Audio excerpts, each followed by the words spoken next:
Hello and welcome to Useful Idiots. I'm Katie Halper. And I'm Aaron Matek. How are you, Katie? I'm good. I'm a little sore. I worked out, which I apparently don't do enough because if I did, I probably wouldn't feel this sore. But yeah, legs are very sore. Hurts to walk. Mm. The saying just came to me. I just invented, and it goes, "No pain, no gain." It's What do you true. think? I like it. I think it's going to stick. I think you're going to find Think now it that could you put work? this out there, I think we're going to find that it has a lot of popularity and staying Great, power. Yeah, great. very sticky. You're welcome, world. Again, you tune into Useful Idiots. Why? Not just for your politics, not just for your pop culture, occasional river-based adventure stories, but also for great idioms and expressions that we create on demand, on site, in real time. That's right. Yeah. That's right. Woo! Great show for you today. Lindsey Snell, journalist, going to provide you with a perspective that is never really allowed to be in mainstream media. That's going to be great. Yeah, that's a very cool interview that we're very excited to be hosting with Lindsey Snell, a real rare independent journalist who gets on the ground in a number of conflict zones, including Ukraine. So It's very exciting to hear what she has to say. Yeah. And make sure you become a Substack supporter at usefulidiots.substack.com because the extended interview with her is really fascinating. And she talks about how her position on Syria changed and how she was kidnapped. And it's very informative. So that's usefulidiots.substack.com. All right. Should we get to our four? Yeah, let's do it. Yeah. So just going to talk about Joe Manchin. Reading at Democracy Now! Senator Joe Manchin's office said Monday the conservative West Virginia Democrat has secured a promise from party leaders and the White House to complete a highly contested gas pipeline. In 2020, construction of the Mountain Valley Pipeline was halted by a federal court after activists argued its construction violates environmental laws and could pose catastrophic threats to nearly 1,000 streams and wetlands. The deal to complete the pipeline came as Senator Manchin ended months of opposition to President Biden's legislative agenda and agreed to support a scaled-down bill to combat the climate crisis. So one step ahead, two steps backwards. This is how you get Joe Manchin on board with something. You give him you give him a treat, and the treat is drilling, constructing pipelines. The treat is getting to ruin the planet. So we're so happy that he's on board. What a hero. What a victory for the Democrats. Yeah. So it's both a climate bill and a climate polluting bill. Yeah, exactly. Everyone gets everyone gets something. Everyone wins, yeah, especially Mother Nature. So that's the Democrats suck. And that's Democrats suck because Joe Biden sucks and the White House sucks for not being able to whip him into agreeing to this without this kind of sweetheart deal for gas. Speaking of lawmakers who suck, let's go to Lindsey Graham for this week's edition of Republicans Suck. 4 months into this thing, I like the structural path we're on here. As long as we help Ukraine with the weapons they need and the economic support, they will fight to the last person. So Secretary Blinken, I didn't think there was an issue under the sun that would get 100 votes. We found it. Russia's a state sponsor of terrorism. So you know how, Katie, people like myself will say that the U.S. policy in Ukraine is to fight Russia to the last Ukrainian. Mm-hmm. And we'll get criticized for saying that. Well, look, here is Lindsey Graham saying the exact same thing, that he's saying 4 months in, he's liking how things are going. And he says that as long as the U.S. arms Ukraine, they will fight to the last person. Yes, Lindsey Graham, you're exactly right. The difference is that some people, myself included, don't think it's ethical or wise to use Ukraine to fight Russia to the last person. He feels differently, and here he is bragging about it. That is wonderful. It is truly heartwarming to see that kind of bipartisan bloodlust. Yes. And look, on this point, let me shout out Matt Duss, who is an advisor to Bernie Sanders, who I like criticizing because Ryan Grimm, our guest, told us that Matt Duss has played a very influential role on Capitol Hill in getting progressives to support the Ukraine proxy war. And Matt Duss has written an article that attacks people like myself for being critical of the Ukraine proxy war. And in the article, he said that it's disingenuous to say that we're using Ukraine to fight Russia to the last Ukrainian. And In response to that, I'll say, no, it's actually what U.S. warmongers and the people driving this policy, like Lindsey Graham, openly admit, as Lindsey Graham just did. There you go. I'm sure you're unhappy to be right.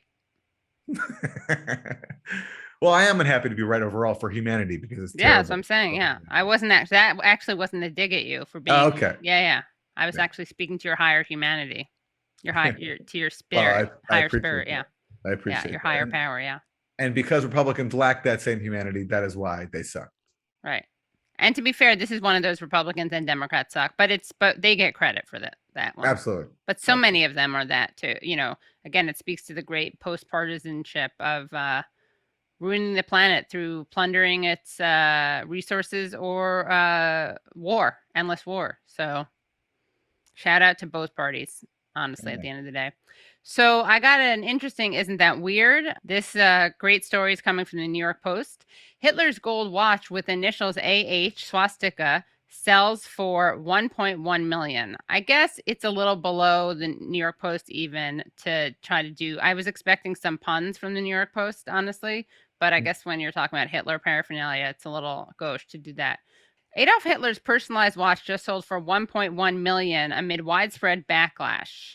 Alexander Historical Auctions in Chesapeake City, Maryland, has estimated the value of the gold Andrea Huber timepiece at between $2 million and $4 million.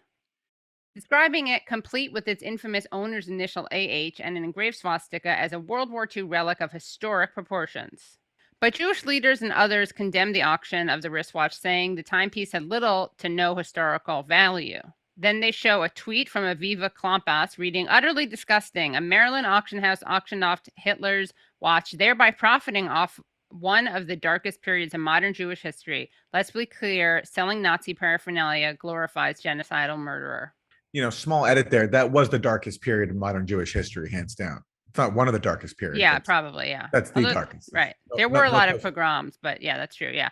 The auction house responded to critics by arguing that the sale was aimed at preserving a piece of history. It is a little bit weird. You should know that this Alexander Historical Auctions also peddled the German dictator's globe-shaped bar in 2020. So I guess they have a bit of an expertise in this area. But what's a little bit weird is that the person who bought it is actually a European Jew. He's anonymous, but he's a European Jew, which makes it extra weird. It kind of complicates the ethics of the sale, I think. I don't know, maybe not. But it's a problematic thing on a couple levels. I definitely wasn't happy to hear. Not the greatest thing, you don't really necessarily want to perpetuate the idea that a European Jew shelled out tons of money for a watch. For the anti-Semites out there are going to be a little too happy about that. The auction house's president, Bill Panagopoulos, has been getting death threats over the sale. And the timepiece was likely gifted to Hitler on April 20th, 1933, to mark his 44th birthday, which coincided with him being named an honorary citizen of Bavaria. The watch, which was commissioned by the Nazi Party and assembled in Munich, features 3 dates: Hitler's birthday, the day he became Chancellor of Germany, and when the Nazi Party won the national election in March 1933. According to the auction house, a French soldier, Sergeant Robert Mignot, who was in the first unit to close in on Hitler in May 1945 at his Berchtesgaden mountain retreat, seized the watch as a spoil of war. He eventually resold the watch to his cousin, who then passed it down to his descendants. I mean, it would be nice if they gave it to some anti-Nazi peace-loving organization. That really would be the way to do it, I think, to handle it with taste. What do you think? Yeah, give it to Russia. Give it to Russia. That's a joke. Oh, okay. Yeah. No, you mean for defeating the Nazis? That would be good. Yeah. Look, Hitler and profit just shouldn't go together. Right. Congratulations to this anonymous buyer on your new purchase, and hope it brings you happiness. Not sure what kind of. Do you think he'll put it up like on his on the mantle? Yeah, I mean, the problem with that is you have to explain every time someone comes over what that is. Right. Maybe that's something you want to keep more low key. I don't know. I don't know. Maybe he just puts it under his pillow. If you want to spend $1 million on a watch, let alone Hitler's watch, then right, you must have some specific intent for it. Yeah, I guess so. Yeah, maybe he just wants to own Hitler instead of owning Hitler. He gets to own his watch. Right. All right. So if it isn't that terrible, we have another accessory that you can put on yourself, and it comes via the UK and the Mirror.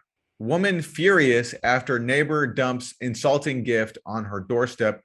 Lots of households can relate to having noisy neighbors and barking dogs next door, but often people avoid confrontation to keep the peace.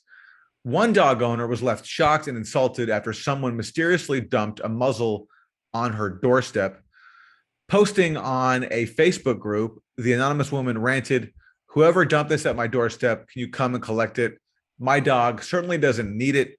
And if you're implying that my dog barks or bites, you are very mistaken. The only time he barks is if someone knocks on my door, and this is very minimal. This seems a very rude course of action, and perhaps you should reassess how you deal with problems that don't exist."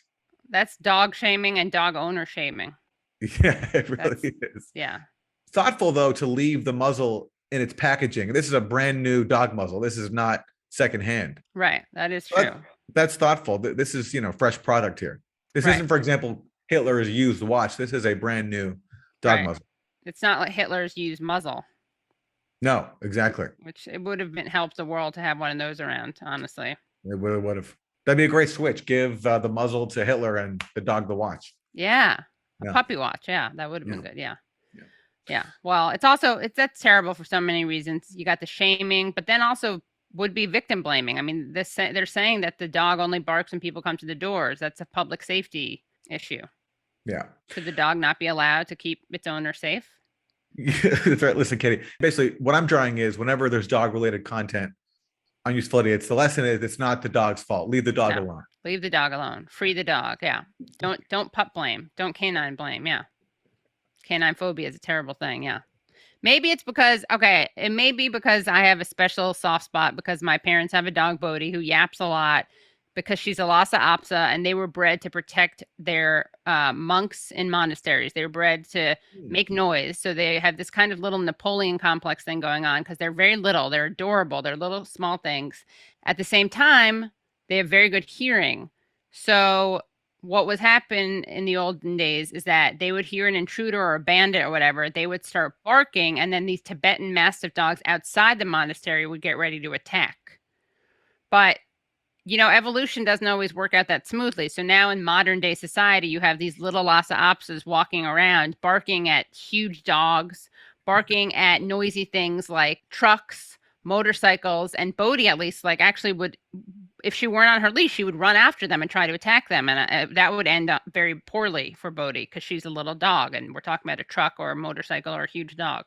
So maybe that is it.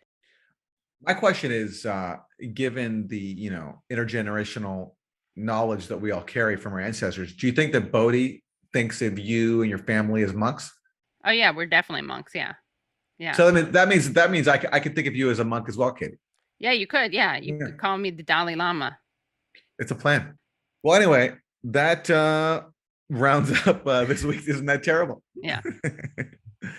We're so excited to be talking to Lindsey Snell on today's Useful Idiots. She is a Murrow Award-winning journalist, former documentary filmmaker, and she just got back from doing some reporting in Ukraine. She's based in Munich. She does very brave reporting. She was actually kidnapped in Syria while reporting. And, one of the things that we will talk to Lindsey about is how much of a blackout there is when it comes to reporting on the difficulties faced by Ukrainian fighters and the foreign fighters who have come there. Obviously, as people know, the Western media likes to present Ukraine as both needing more weapons, but also being kind of on track to winning, on the path to victory. Her reporting undermines that. So obviously it's not allowed to get any sunlight.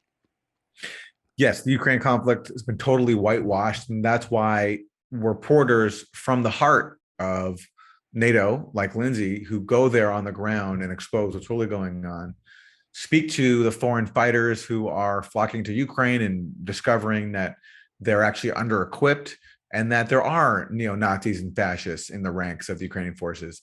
That is very inconvenient to the dominant narrative, and that's why voices like hers are so increasingly rare, and that's why we're very fortunate to hear from her today and hear what she found when she went to Ukraine.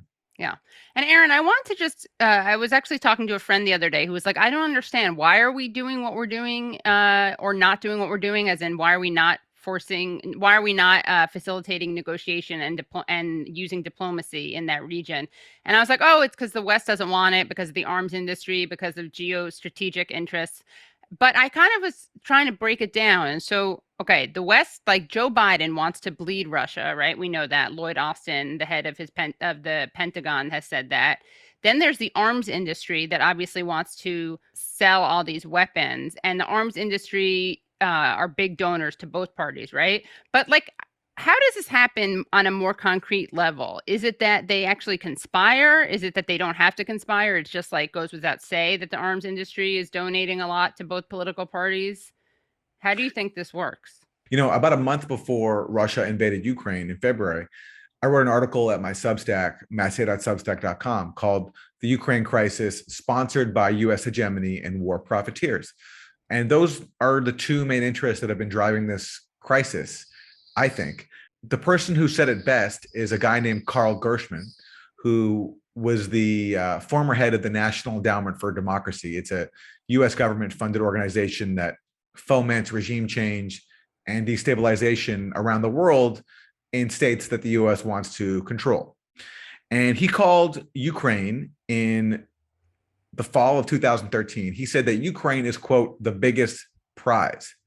And what he meant by that was that if the US can pull Ukraine into its orbit, then that can be used to undermine Russia, because Ukraine has such geostrategic importance to Russia and shares such deep historical ties. There are millions of people inside Ukraine who speak Russian and who share a cultural and family tie to Russia. And so bringing Ukraine firmly into the US-led order would seriously weaken Russia to the point where Gershman said Vladimir Putin might be overthrown.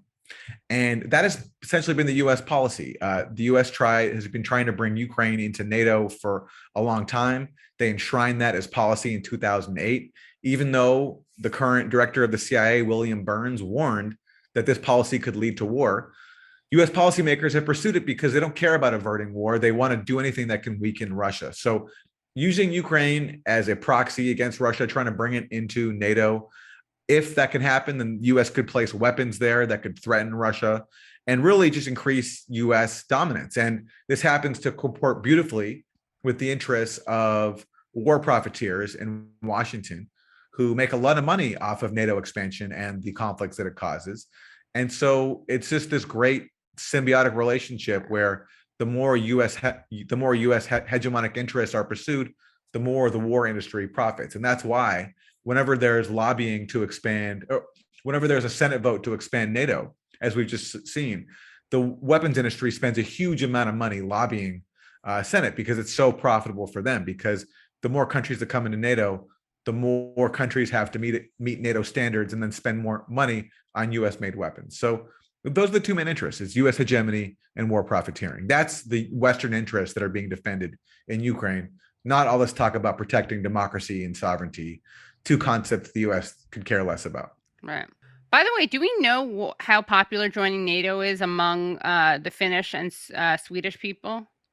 Well, I think now it's gotten more popular, and people I speak to over there, who are very sympathetic to my point of view, so they're biased in that sense. They think that there's been a huge lockdown on media discussion, and that is critical of basically subordinating their countries to US-led policy. And so it's made it very difficult to sort of break the media blockade and break the state government line and show alternative points of view. So I do think actually you find increasing popular support inside these countries now. But what's interesting is in Ukraine for a long time, support for joining NATO was very low. And in fact, there's a former US official who once wrote that the main obstacle to Ukraine joining NATO was Ukrainian popular opinion, which historically has been very below 50% in terms of support for joining NATO. Now, that's changed in recent years, but again, that's a result of Ukraine being pulled into this proxy conflict with Russia, being forced to pick sides, and also a large part of the population of Ukraine being cut off. So these polls in Ukraine now don't anymore include Crimea and don't include the areas of the Donbass that rebelled against the US-backed coup government in Ukraine. So it's a complicated picture there. But I do think even in Ukraine, support for joining NATO has grown, but historically for a long time, it was pretty low. With Sweden and Finland, it's not going to be through referenda, right? This isn't like a direct representative democratic decision whether they join. Oh, no, it's pretty much up to the US. The government's asked to join. There's no popular referendum in either of these countries to ratify that. And essentially, it comes down to whether the US wants it or not. The US absolutely does. So unless someone like Turkey steps up to block it, it will happen. Anyway, so without any further ado, the very impressive, very important voice that is Lindsey Snell.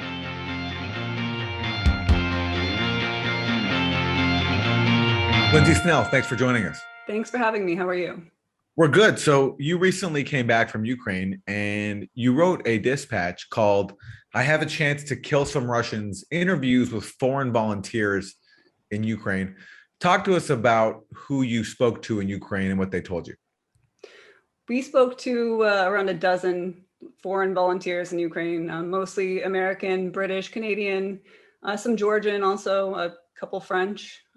Yeah, just a variety of people who've gone and decided to volunteer in Ukraine. And why did they volunteer in Ukraine, and what has been their experience since getting there? Almost all of them said that they felt compelled to help. They couldn't sit by and do nothing, basically. A lot of them were former military who seemed to really miss war. One of them actually said that there's a romance to war, and it makes you appreciate life, and it's just sort of invigorating to fight, I guess. And all of them said that they really want the chance to kill Russians. So that's the main reason that they're there. And I think there's an ego component also, obviously. Why do they want to kill Russians so badly?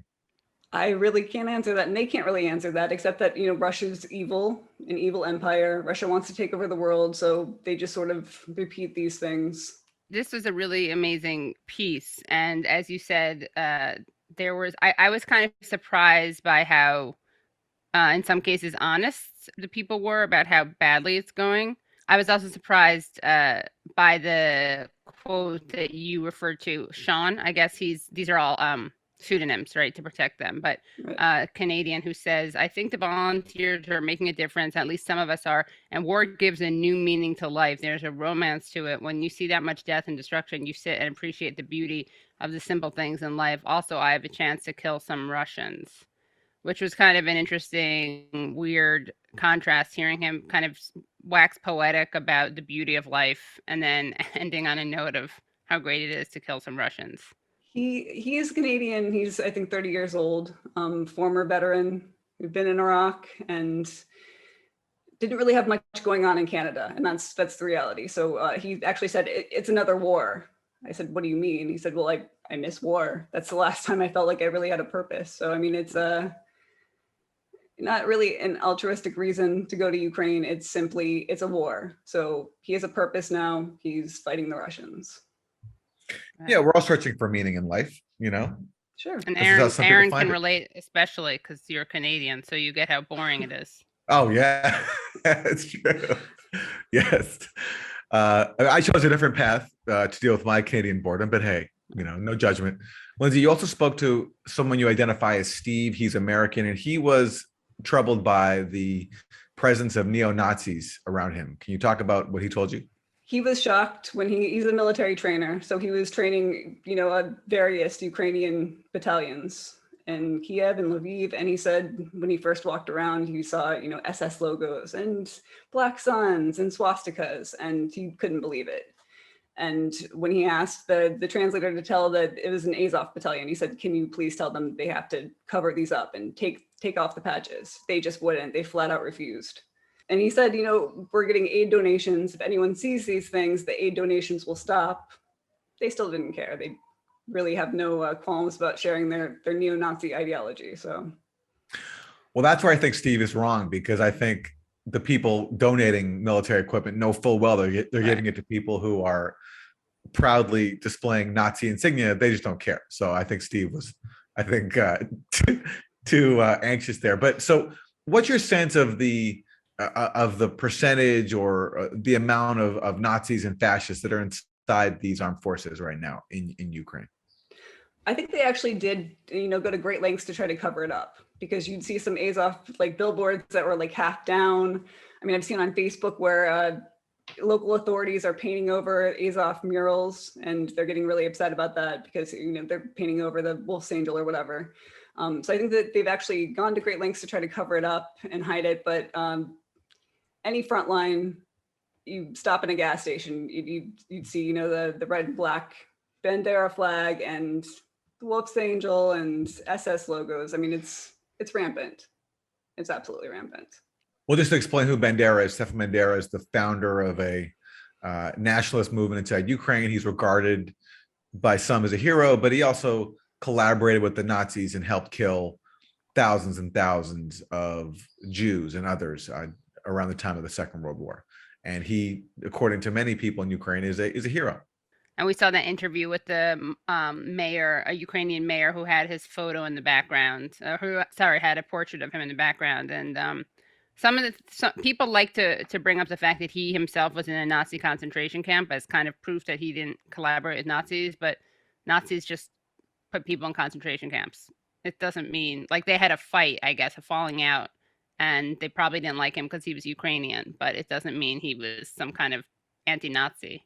He collaborated again after that, also after he was released from the concentration camp. So, wow, what a forgiving guy. Wow. We could all learn so much from Stepan Bandera. Can you trace the steps of how you had this idea in the first place, how you got permission to go where you went, like how you flew there, what kind of the process was like for you just doing this piece? So it's super easy for anyone from America, Canada, any European country to go to Ukraine. You basically just go up to the border and you walk across. So that part was easy. You apply for credentials from the Ukrainian Armed Forces, and it takes 3 or 4 weeks basically, and they send it back to you in an email. And so that part's easy. But actually, we didn't have permission to talk to the foreign volunteers.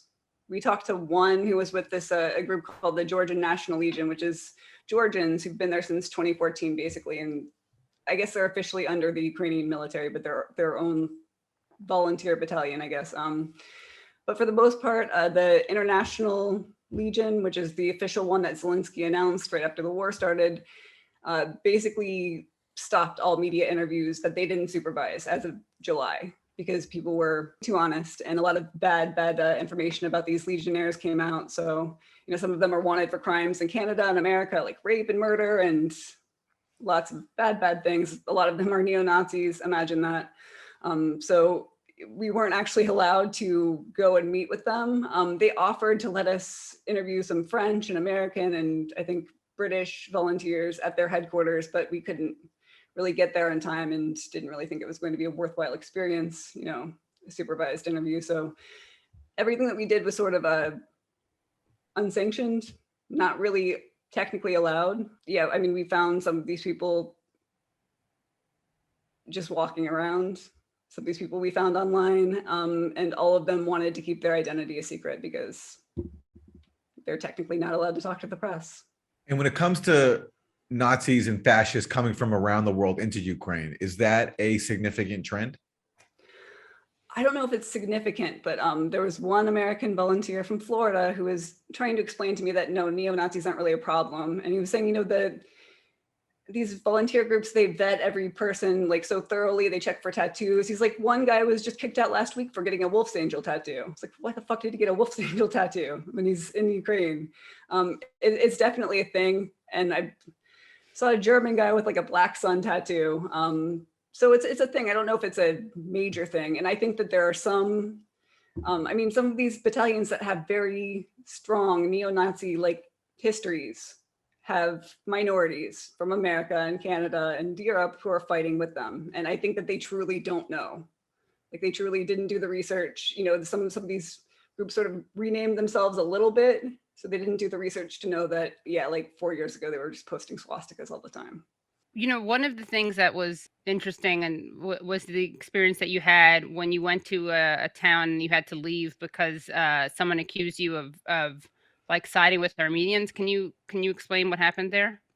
So this was the Georgian National Legion base in Zaporozhye. And yeah, like I said, this is a group, they say that there are 1,000 people. I haven't really seen any verification of that. And they have a lot of foreign volunteers now too. So they are the best equipped battalion that we saw. And that's all of the foreign battalions and the Ukrainian army battalions that we saw. They had Starlinks and, Scar rifles and a shell full of drones and grenade rounds. They were just very well equipped. But I guess that one of their officers asked to see my website, and he looked at it and he was very angry. And he said, "You support the Ukrainian, you support the Armenians."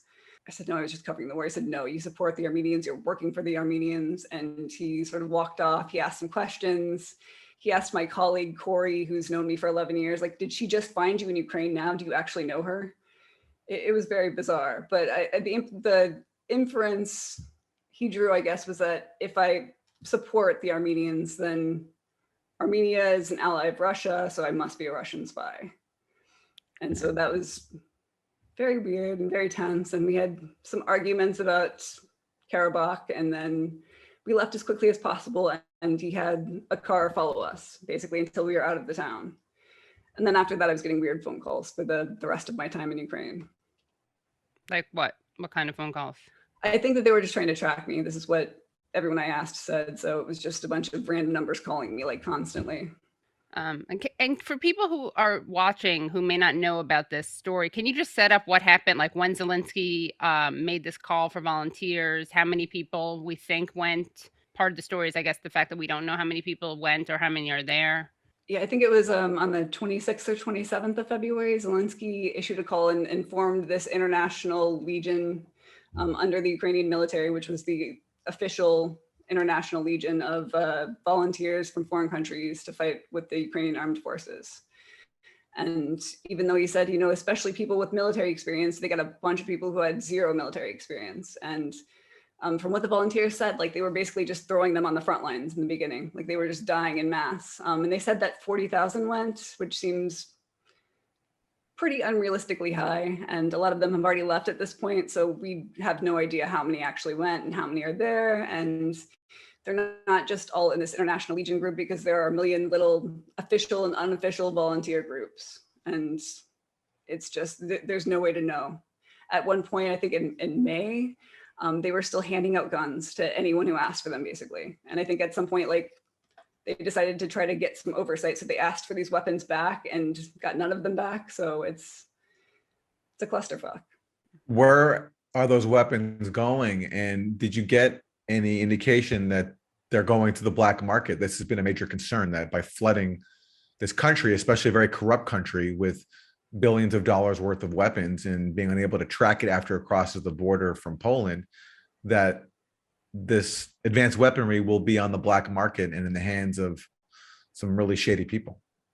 They are. And on the dark web, you can find javelin missiles and NLAWs, and it mentions like they're great at taking out Russian tanks. And $15,000 for an NLAW missile I saw today on the dark web marketplace. That's a good deal. So, yeah. It's a good deal. Yeah. So, I mean, the Scar rifles, grenade rounds, missiles, long range, short range, everything is on the dark web. And we heard, I mean, at the end of the day, they're not going to the Ukrainian soldiers. And that's the biggest thing. We talked to Ukrainian soldiers in Donbass, and it's like 5 guys and 1 AK-47, and they don't have ammunition and they don't have vehicles. And it's absolutely crazy, given the amount of Western aid that has come their way, that they're completely underarmed and unprotected. You tweeted out that video, so let's play that video and we can voice it over for people who are just listening to the podcast. For safety reasons, I won't name our location. We're holding this position. Another squad moved 300 meters. Our flanks are open. The amount of ammunition is limited. Our rifles are jamming all the time. If you can see the landscape, the large amount of trees, we can't use any kind of weapon like an RPG. According to documents, the National Guard has built everything. Only by documents, I insist. This is our bunker. You can't see it well, but it has 5 or 7 or 9 centimeters of wood. The trenches we widened and deepened ourselves.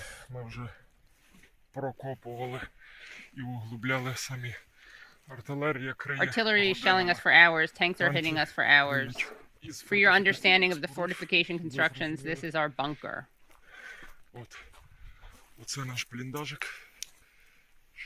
Understand, according to documents, this fortification construction should protect us from the artillery and tank shelling. The thickness of this wooden cover is very small. They're shelling us with tanks and smirch, so we dug these trenches. Russians would call them two sad holes. A bit farther, there are the same holes without any protection. They shell very intensively. All of this land is covered with holes from missiles. You quote someone, Mike, a volunteer from the UK, who says both civilian and military aid goes missing. This country has a corruption issue that will inevitably affect the outcome of the war. Absolutely everything, javelin missiles, other missiles, vehicles, rifles, ammunition, grenades, all of it has been stolen, and it's happening on both sides of the border. Lots of it's still in Poland, but it absolutely happens when it reaches Ukraine too. How demoralized was this person who said that to you?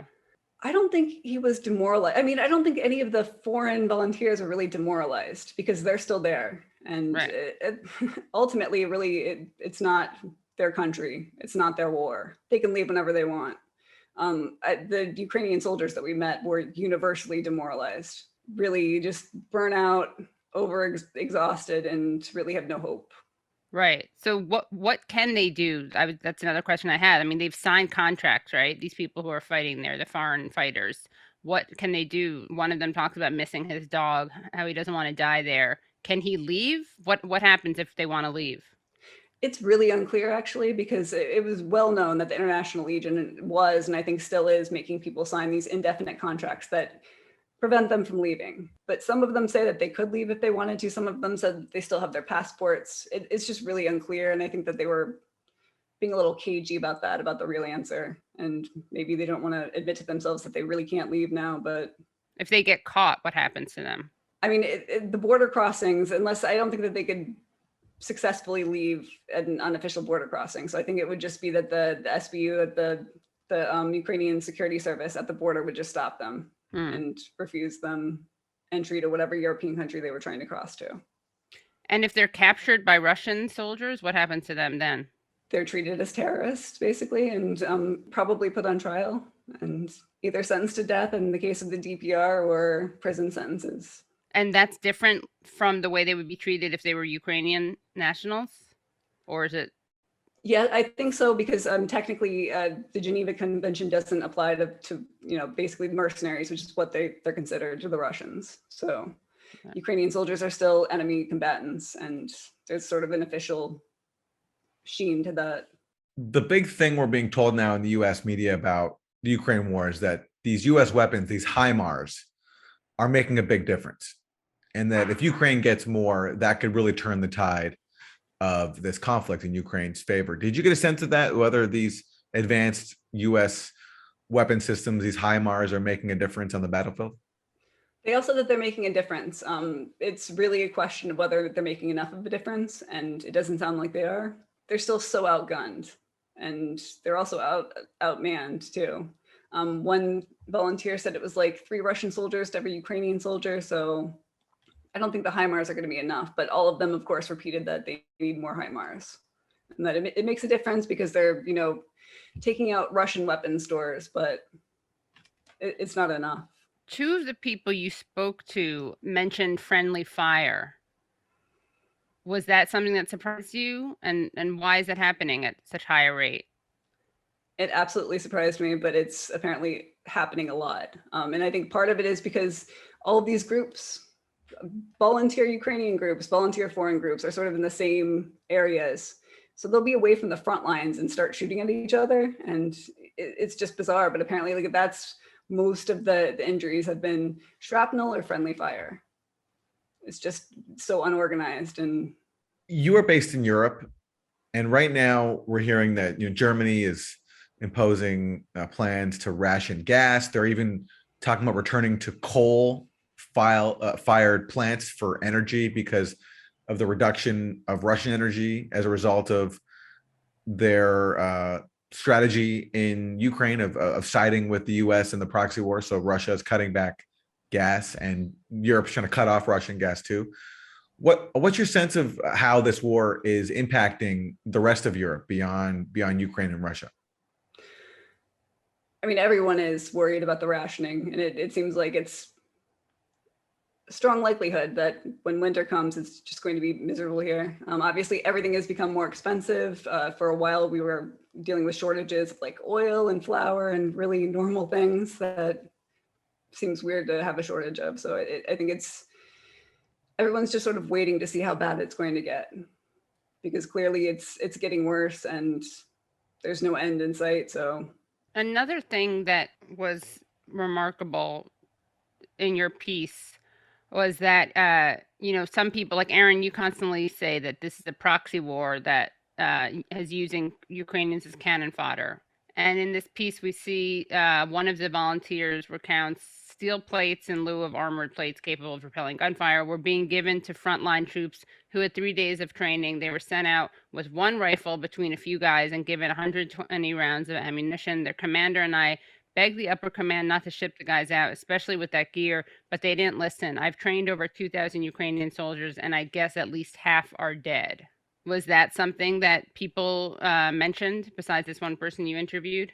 Every Ukrainian soldier mentioned this. I actually got a video from a soldier in Donbass who's on the front line, and apparently the Ukrainian government were planning to make sort of a bunker and reinforcements and safety for the men who are sitting on the front lines for months at a time at this point. And he's just basically standing under a little teeny piece of wood saying, the government said that they built this, we have all this international money and we have nothing. We've got 2 AK-47s between us, and because of the dust from the Russian shelling, like they're jamming. We have nothing. This is across the board, and also with vehicles, because men are using their personal private vehicles in the war. And when they're damaged by shelling or whatever, the government won't pay to fix them. The Ukrainian army won't pay to fix them. They're collecting funds to fix their own personal cars to take to the war. Meanwhile, the Ukrainian parliament just approved a 70% raise across the board. So every parliamentarian gets 70% more, but the soldiers don't have body armor and vehicles and guns. It's really crazy how the aid has been just mismanaged and embezzled. And meanwhile, the Ukrainian government has imposed like a 70% cut in workplace protections for Ukrainian workers. So it's interesting that they're raising their own pay while cutting protections and wages for Ukrainian workers. Yeah, I got a video from a soldier yesterday, and he's standing, his car is smoking. It's like a 2010 Mitsubishi SUV or something, and smoke is just pouring out the back window. It's already like shot to shit. And he's saying, fucking parliamentarians, you devils, I wish you were in our place. Like, this is what we're dealing with, and you're just giving yourselves more money. So can you tell us more about what you've seen in Ukraine, what it's like when you were there, and if you met any Ukrainians who want this war to end as opposed to want it to keep going? I mean, most of the Ukrainians I met want the war to end, and most of them are really not optimistic about their chances of winning. And the soldiers in Donbass especially think that there won't be a Donbass in Ukraine for much longer. I mean, they think that with the lack of resources that they have and the gross disparity between Russia's power and Ukraine's power, like it's going to fall very soon. Yeah, I think most of them want the war to end. And local journalists, one of them who was working as a fixer said that he was with maybe a dozen journalists from the US, the Netherlands, Germany. And he said all of them were shocked when they came and they saw how bad everything was and how corrupt everything was and how soldiers had nothing. But none of that was reflected in their reporting when they got out and published their pieces. So it's like very well known there, and people are very open and very realistic there, but it's just not getting past the filter of Western media, I don't think. Why do you think that is? I mean, it's in the interest of the West to pretend that Ukraine is doing very well, that everything is going fine, that they're, on their way to taking back territories that Russia now has. And it's just, it's in Western interest to do this. And it's almost like sacrilege if you say anything to the contrary. Even if you point out the neo-Nazi influence in Ukraine, this is like sacrilege. You just can't say it. Right. You're a Putinist, right? If you say that, or you're like perpetuating or regurgitating Russian propaganda. Yeah, exactly. There have been polls that have been come out that say that a vast majority of Ukrainians don't want to negotiate an end to this war, don't want to give up territory. I have no idea whether to trust these polls, but look, if you are being invaded, it makes sense that you wouldn't want to negotiate with your invader. Do you have a sense? I mean, do you think that these polls are accurate? I doubt it. I mean, it just based anecdotally on the people that I spoke to, in many different cities in the country, I don't think so. Because these people, it's not just the soldiers who are sort of like getting screwed out of the aid, it's also the civilians. I mean, they have these refugee centers that are open, people can stay for 1 to 3 days. It's like 50 beds and 1 toilet. It's absolutely ridiculous. So people are just filtering back into their cities, which are war-torn and besieged and shelled every day because they have no alternative. Like there's nowhere else for them to go. And of course, they want the war to end, whatever it takes for the war to end.